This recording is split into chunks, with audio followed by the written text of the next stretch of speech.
Miu i qytetit dhe miu i fshatit. Një ditë një mi qyteti vizitoi kushëririn e tij, miun e fshatit. Për drek, miu i fshatit shërbeu copza gruri, rënjë dhe lajthi, me pak ujë të ftohtë për të pirë.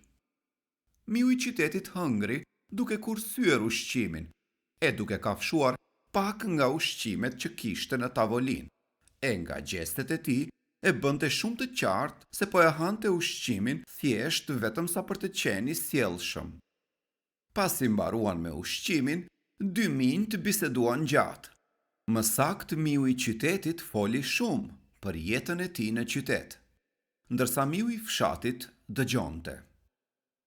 Në mbrëmje ranë në shtrat në një fole komode dhe fjetën në qetësi dhe rehati deri në mëngjes. Në gjumë, miu i fshatit ndërroi se ishte një mi qyteti, që i kishte të gjitha lukset dhe kënaqësitë e jetës së qytetit, njësoj si e kishte përshkruar kushëriri i tij. Kështu, të nesërmen, kur miu i qytetit kërkoi nga miu i fshatit të shkonte me të në shtëpinë e tij në qytet, ai me kënaqësi tha po. Kur arritën në rezidencën ku jetonte miu i qytetit, gjetën në tryezën e dhomës së ngrënies mbetjet e një banketi shumë të bukur.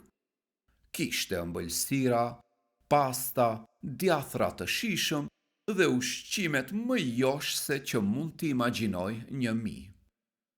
Por, në momentin që miu i fshatit u bë gati të shijonte një copë ëmbëlsire të shijshme, dëgjoi një mase që gërvishti me zë të lartë prapa derës. Me frikë të madhe, minjt vrapuan në një vend të fshehur, ku qëndruan të qetë për një kohë të gjatë, e mezi guxuan të merrnin frymë.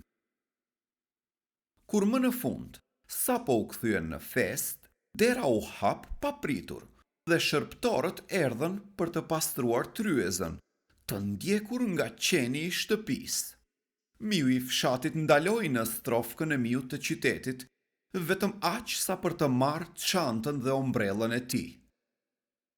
Ju mund të keni luks dhe shije që unë nuk i kam, tha ai ndërsa po largohej me nxitim. Por unë preferoj ushqimin tim të thjeshtë dhe jetën e thjeshtë me paqen dhe sigurinë që shoqërohet me të. Mësimi. Varfëria është më e mirë se bollëku në mes të frikës dhe pasigurisë.